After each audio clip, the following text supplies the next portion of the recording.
ELT hot disk office 2. Oh, Lloyd. Could just means, but I'll see you for obviously Monday, Wednesday, Friday.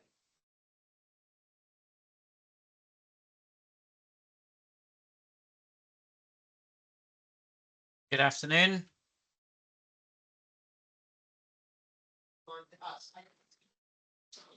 Afternoon, James. Hi, Lee. Not bad, not bad. Good. Got a quiet classroom today. Yeah. Just you and Ashley. Mr. B. And a dog. I've got to turn the photo around, no matter how many times I've tried to reload it and load it. So Okay, it looks like it's working.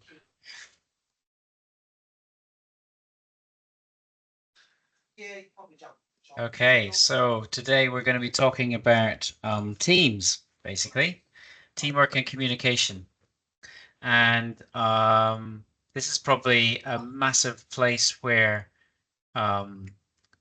safety problems can arise. And it's a fascinating topic, actually an academic topic. If you ever look into the research a bit into teams, it's really quite interesting. So we're just going to talk about how individual behavior and team dynamics can make care safe or less safe. About how we can use communication and improve it, and possible interventions to improve patient safety and reduce risk during times of transition. So why is teamwork important? Well, first of all, what is a team? A team is a group of people, so it's got to be more than one person who work together in a coordinated way to achieve a common goal. So one person in this team cannot provide all the expertise needed to care for patients. I mean, if they did, then why would you need another person?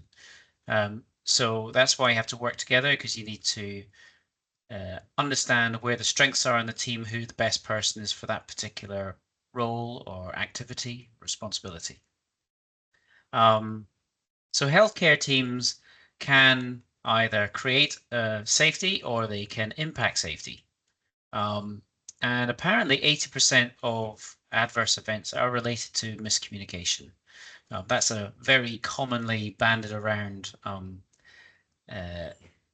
statistic. I'm not sure if somebody's measured it, but they probably have. But it also sits with most of other statistics where it's about 80-20. So, for example, when wrong site surgeries occur, like taking out the wrong kidney, which has happened, and it keeps happening actually, there's usually somebody who could have prevented it. Maybe there was somebody in the room who had a suspicion that it was not the right kidney, but they didn't speak up. So what does a good team look like? Well, strong teams plan ahead. They reflect back. So that's about briefing and debriefing. They manage risk. So they understand where the risk areas are, and then they can mitigate them before we encounter the risk. And they communicate early.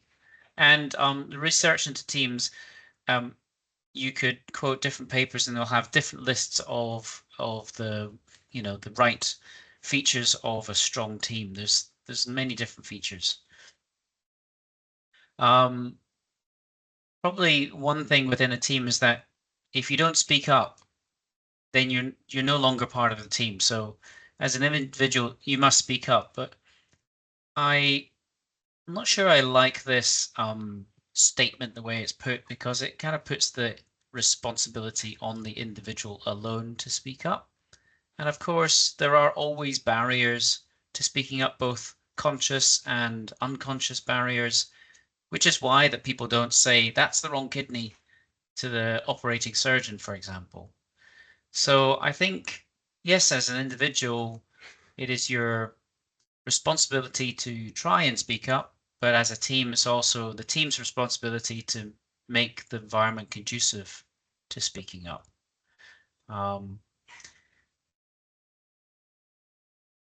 So what is a culture of safety? That's something that we hear a lot about, a culture of safety. What do you think? This is just a rhetorical question. I'll answer it in a second. What do you think are the features of a safe working environment as a provider and as a patient? Well, these are some examples. People treat each other with respect. Okay, everyone's encouraged to speak up about their concerns, and if they do so, they're usually welcomed and taken in without any judgment or people being blamed or made to feel belittled. It is safe to talk about mistakes and errors. So if somebody talks about a mistake or an error, the whole point is to make things safer for the future. The point is not for reprimand or punitive reasons. And it's probably that's probably the one tension we have in healthcare, is that you can never get rid of the culpability in healthcare. There has to be some culpability, and of course there is culpability within the law regarding healthcare as well. So ultimately, if a healthcare professional or even a corporate member or something makes a mistake that is so grossly negligent, then they can be up in front of the courts. And so it's this small threat of you being individually responsible for something that erodes the culture of safety. It prevents people from speaking openly and freely without any worry about being disciplined for it or having any consequences. And we're never going to get rid of that tension in healthcare anyway.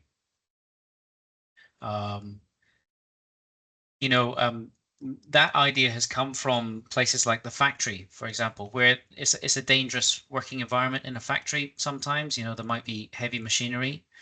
And if a mistake or an error happens, usually the consumer doesn't come to any harm. Usually it's the workers that will come to harm. And so you could almost in that environment make individual culpability really quite low indeed. I mean, they might lose their job, but it wouldn't be a criminal offense unless they, were being malicious in their doings. So it's probably easier in a non-consumer environment like a factory to achieve a culture that's close to a non-blame culture.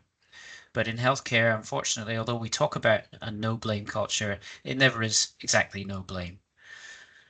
And then culture of safety, each team member understands that his or her actions contribute to safety or the lack of safety. So this is probably the one area in healthcare where we could probably do a lot more. We could probably train people to see their environment through the lens of quality and safety, and for them to understand, that there are human factors at play, for example. And if they can see the human factors, then they can think of new ways to make it safer. And then that would be them actively contributing to safety in their environment. But unfortunately, certainly in this organization, we don't invest a lot in quality improvement and safety. This is one of the investments, this course, but I've been to see organizations where they actually write into their contracts that they have to spend 10% of their hours doing quality improvement. And that goes for the cleaners all the way up to the board members. That is a true culture of safety, or certainly a bigger culture of safety than we would have here. We don't prioritize quality and safety as much. That's the bottom line. We prioritize patient care, and we devote all those dollars to actual contact time with patients, rather than taking those frontline staff off for 10% of the time and saying, right, you're going to do this project and you're not going to go see your patients, you're going to do something else instead. And we just don't have the luxury, or we tell ourselves we don't have the luxury of doing that. whether or not we could actually do that remains to be seen.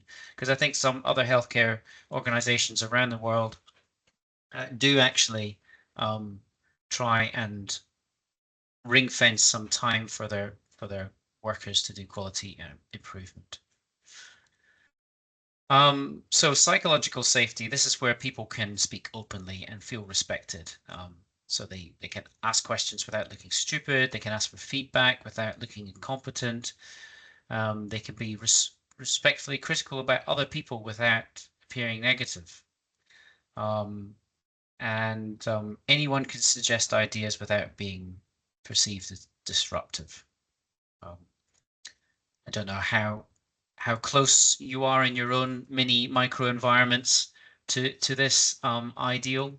I'm not sure if it's possible in any culture, but certainly there are places where we have this more than others.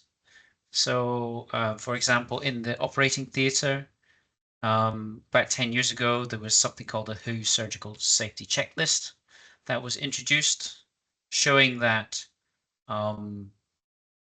following these principles could actually improve deaths after surgery. And the WHO Surgical Safety Checklist is based around teamwork. It's about sharing a mental model of what everybody's trying to achieve. It's about checking the really important stuff, like which side you're operating on, so you don't operate on the wrong side, checking that the blood is available, that's the right blood.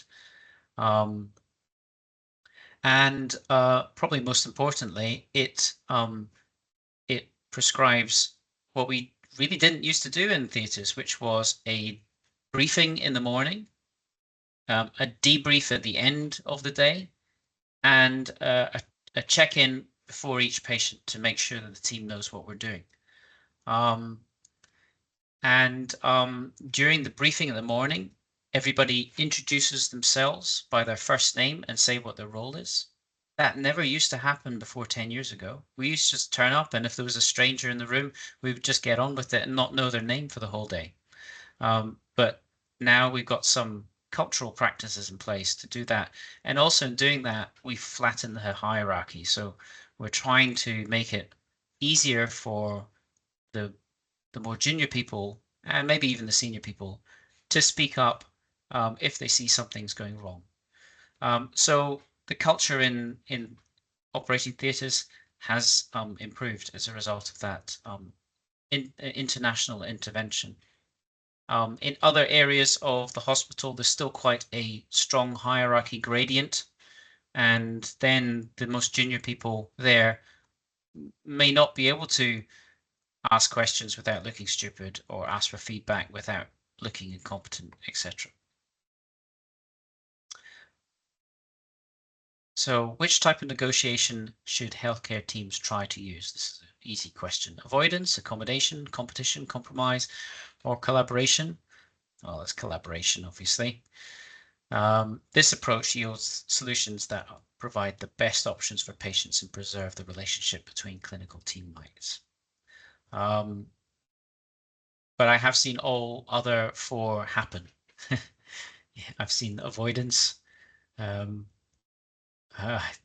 hate that one when avoidance. An example of avoidance might be when ED refers a patient to a particular specialty, and that specialty says, "Nope, this is not mine. Phone someone else." And then they phone that someone else, and that someone else says, "No, it's not. It's the first team that should take it." And then there's a game of tennis between the two teams for about 2 hours, which is just ridiculous. Anyway. So what makes someone a leader? Why are we talking about leaders? Well, teams do have to have leaders. And although you may not see who is obvious leader in a team, that might be because the leader is changing depending on what the team is doing. So have a moment to think about who leads in your own environment. Who's the obvious leader? Somebody who's paid to be in that position. But who are the less obvious leaders in your areas? For example, in my area, an obvious leader in a ward round is me. as the consultant. I'm leading the clinical care of each patient. But on that ward round, I'm not the only leader, and there will be times when the leadership changes. For example, if we come to a patient and we're talking about managing an acute myocardial infarction, a heart attack, I'm no longer actually the expert in the room there. The expert is probably the house officer or the junior registrar. The senior registrar is a bit like me. We haven't done cardiology for a long time. But the junior registrar or the house officer, they will have done some cardiology or medicine maybe 18 months ago. They will be more up to date than me. And although they may not be qualified to give advice about an individual patient, they will have a good idea of the overall approach and treatments that you would have for somebody in this situation. So I often ask them, what do we do? And they usually have an idea, but they usually can't be the ones to decide. So I say, okay, so go with that idea and speak to the cardiologists and get a plan. So that's an example of how leadership can change during the same sort of session. That model of leadership is called distributed leadership. So this is the notion that leaders are not necessarily identified by the position or rank, and they exist at all levels in all groups. And strong leaders are people who promote a culture of safety. So they allow people to speak. They look in their team to see who's not speaking and try and pull them in. They establish shared goals, so they make sure that there's a shared understanding of what we're trying to do. And they invite everyone into the conversation. So in that situation where I know I'm not the expert, I'm going to invite other people in to speak. And they wouldn't speak unless they're asked to, you know, so that's why the leaders have got to facilitate the whole team. So this is one of the key aspects of a good functioning team is planning ahead and reflecting back, otherwise known as briefings and debriefings. And briefings, the reason why briefings work is that they help create what's called a shared mental model. That means that all the brains in that team have an idea of what we're trying to achieve, and it's the same thing. And we have a good idea of how we're going to achieve that, and it's the same. And then debriefings are reflecting on what we did well, what we didn't do well, and what we can improve for next time. Obvious. Teams are good teams are good at managing risk. So people who are good team members are skilled at raising their concerns. There are a couple ways that frameworks that have been used for this, where you use the CUS approach. So the first time somebody has a problem, has a concern, they say, I am concerned. Or the next time, if that's not heard, then they say, I feel uncomfortable here, or I think this is unsafe, or I'm starting to get scared now. So it's an escalation in your vocabulary. The other one is the 2 challenge rule. So it's where you may, say, I'm concerned, it's not listened to. You say, I'm feeling pretty uncomfortable now, and it's still not listened to. Once you've done 2 challenges, that's when you may go over their head to try and get your concerns listened to. And then other team situations where communication is vital is when you are trying to talk about a specific problem. And SBAR is a communication tool which has been widely used. SBAR is actually a communication tool that came out of the Air Force, and it was developed when they were trying to make sure that communications from ground to the air were as clear as possible. And I won't go into the whole tool itself, but it stands for situation. You talk about the situation, basically who you are, where are you calling from, the background is this is the context, assessment, this is what I think is going on, and recommendation, this is what I think needs to happen. Readback is another little tool, very simple. It's a bit like if you're using a radio. So in radio communications, you only can either talk or listen. You can't do both. It's not like a telephone. So often in radio communication, where you get a lot of static, then you would get the receiver to actually say back what they've heard, and then for the first person to say it to confirm that that is exactly what they said. So that is called a closed loop communication, and read back is one way to do it. So if you say to a person, I'd like you to do 1, 2, 3, 4, then the way you can encourage read back is then to say to the person, so just so that I know that you've understood me correctly, could you just tell me what you think you heard? And they can read back to you, oh, I've done 1, 2, 3, 4, and you can make sure that it's the right, that's exactly what you meant. When it comes to communicating with patients, there's this Ask Me 3 tool, which I don't think is really taken off, to be honest, because you have to train every patient that comes in to use this tool, because they don't know it otherwise. It's asking them to ask, what is my main problem? What do I need to do? Why is it important for me to do this? I mean, we write this up on posters or similar things, but it gets ignored. So it would be nice. I mean, if you're ever a patient and you want to ask some questions to your doctors, and you don't quite know what questions to ask, these are the best 3 questions to ask. So what % of adverse events are due to faulty transitions? So transition is like transferring knowledge or things between providers or locations, etc. For example, about 80%. Again, that 80% rule. Common things are like adverse drug events. So like a miscommunication in the drug, the dose, the timing, etc. Lost test results, incomplete referrals. These are all where a transition between one team and another, for example, gets dropped. So medication reconciliation is a good example. There's quite a lot of steps involved, and each one needs to happen in order for the next one to happen. So reconciliation is where when a patient comes in, you verify the medications that they are prescribed. You verify what they're actually taking. So you clarify what they're actually taking, because sometimes it's different from the list. Sometimes the list is correct, but they're doing it wrong. Or sometimes the list is incorrect and they're doing something that's maybe more up to date. And then reconciliation is bringing the 2 bits and coming to a conclusion of what is the actual thing that should be happening.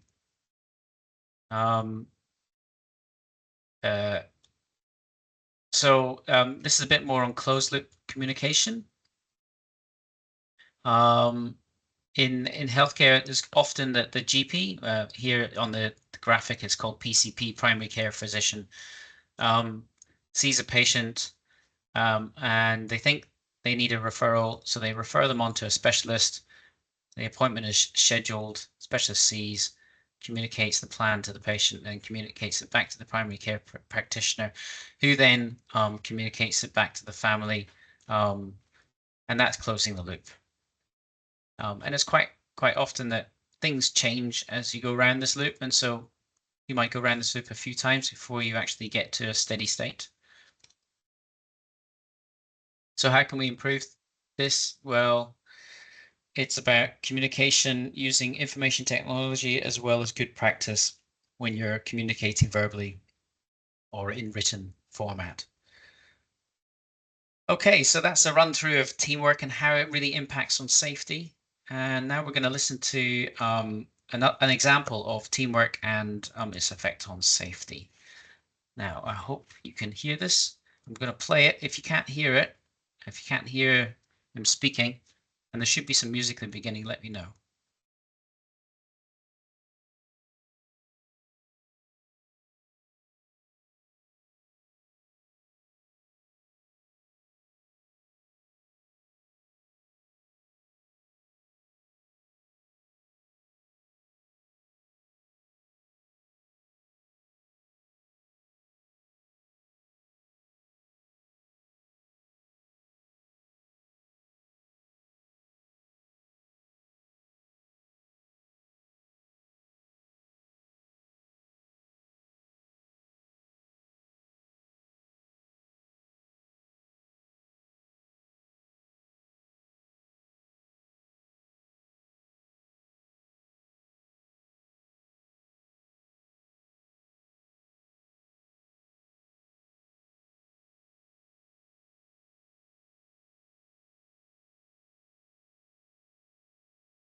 Okay, so so that's a pretty honest story there. And we can enter into a short discussion here.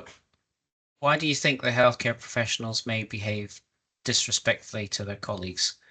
Does anybody want to speak up or give any of their sort of own The experiences?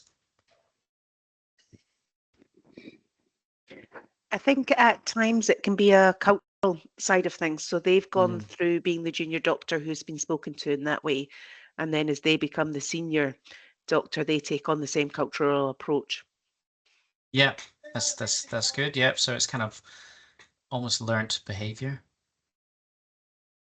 yeah, that's what I was thinking. The bygone era of how it was when they came up, but I guess also there might be instances of people that are just burnt out and makes them grumpy, things like that. Mm-hmm. Yeah. Yep, I agree. I think also it may actually, you know, if you look into the psychology of it, whenever somebody's disrespectful to somebody, it's much more to do with something that's happening inside of them rather than what the other person has done. And it can be down to things of,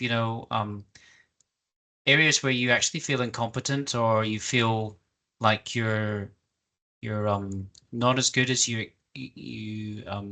expect yourself to be, and so you're trying to protect yourself in some way by being aggressive in that situation to deflect away from your potential insecurities or your potential areas where you struggle.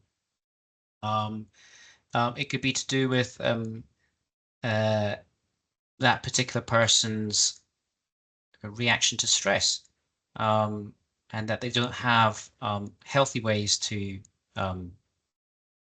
react to that stress, and so they reach for other ways which they've learned in the past, either in their professional life or in their personal lives. So yeah, I think it's all often a lot more to do with the actual person who's being disrespectful rather than the person that they're being disrespectful to. And unpicking that in a sort of a confidential way can actually lead to real improvements in that healthcare professional's behavior.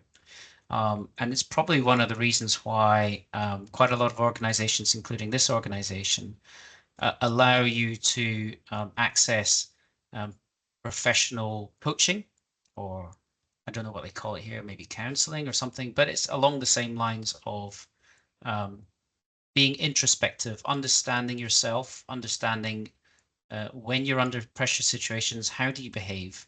What behaviors are useful to you, and what behaviors are not serving you, and for you to be able to choose the most appropriate and the most useful behavior, and that can truly lead to healthcare professionals' behaviors changing for the better.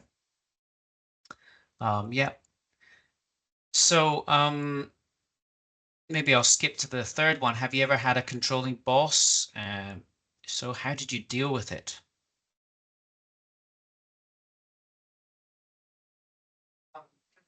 Don't know that I ever conquered it. But my last boss I'd always try to anticipate the for lack of a better word, he would always pick holes in little things, and so you would always look to cover those holes before you went to him with anything. You'd go over prepared. Right. Yeah. And it often worked. Right. But not Okay. always. Yeah. And in retrospect, did that cause a problem at all? Or maybe did it increase the quality of your work? We weren't working as clinicians, so I'm not a clinical person. But it was simply the same thing, same sort of situation. I think sometimes it helped, but sometimes it would just make it more frustrating that despite your preemptiveness at trying to mitigate all the things that someone might have a go at that still didn't work, and you still get the same kind of treatment and Yeah. and fractious kind of behavior. Yeah. Yeah. I think probably overall, I could imagine it probably has a overall negative effect on the quality of work. Although you might be more meticulous for a particular project, and you might cover up some holes that if you weren't so vigilant about, you might have left in. And so, yeah, the quality there might be better. But it also means that you feel much more restrictive to be to act on your own initiative, to come up with innovations, for fear of opening yourself up to further criticism. So the overall output of the team may be a lot more narrow and less innovative as a result. Yeah, I think that's a fair comment. It was probably probably made the quality of the work slightly higher, but then you do lose that kind of initiative and innovation. Yeah. That's a good comment. Yeah. Yeah, exactly. And there are better ways to improve quality of work. So instead of, being critical of work that is produced that is maybe 80% good, is to have a system where you take that 80% and you polish it and you make it 90% without people feeling bad. That's very possible indeed. Yeah. So good. So that's it really for it's a short one today. And yeah, I hope you've found it interesting working about teams. There's a huge amount of work in that area. It's very interesting, really.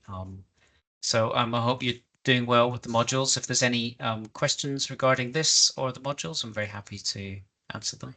I was going to ask you, James, you talked earlier in the seminar about the 10% time getting dedicated to quality in other yeah. institutions. And obviously we don't have that here. Yeah. So just in terms of the work I do, talking to some places there, and you've talked about it, like they're just swamped with the provision of care, and there's no time for this, or very restrictive time. Do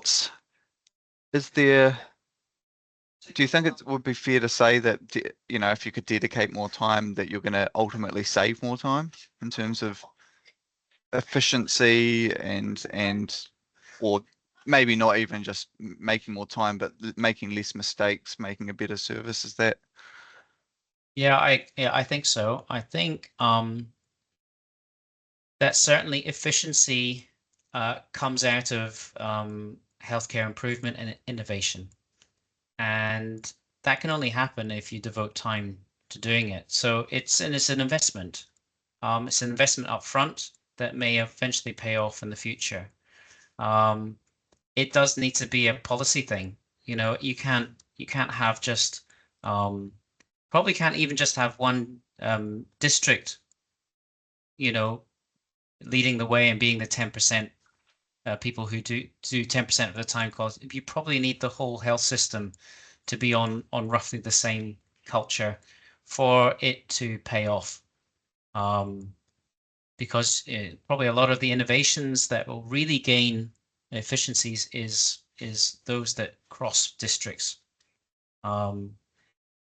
So if there was a big, drive from the Ministry of Health in terms of policy to devote a lot more resource and time to quality improvement, then you might see those gains and savings in terms of efficiency. I don't think it would save dollars overall, because at best it might be a cost neutral thing in the end, but it probably improve patient care. There are a couple of sort of good theories out there saying that if you deliver the right care to the right patient at the right time, first time, it is cheaper than delivering care that's not, quite right all the time. And that is a well-held belief. And so trying to get to that level of quality could eventually end up giving whole system benefits, where you're treating less complications or less results of misdiagnosis or mistreatment. But I don't think any system has got to that ideal. So, yeah. take away that word investment, but we're still working in an imperfect world. Yeah, exactly. Okay, cool. But other organizations have made that investment and they do see the rewards, you know. A clear example would be Toyota, for example, where they meticulously over many, many years have developed their own system based on lean to improve the efficiency and quality of their factories, and now they mass produce cars all over the world to very, very high quality, and the failure rate of Toyota cars is extremely low, and that's a result of their total quality management that goes on in their factories, and it has been going on for probably about 40 years now. Okay then, take care. Cheers. Cheerio, Cheers. bye. See you all. Bye Bye-bye. now.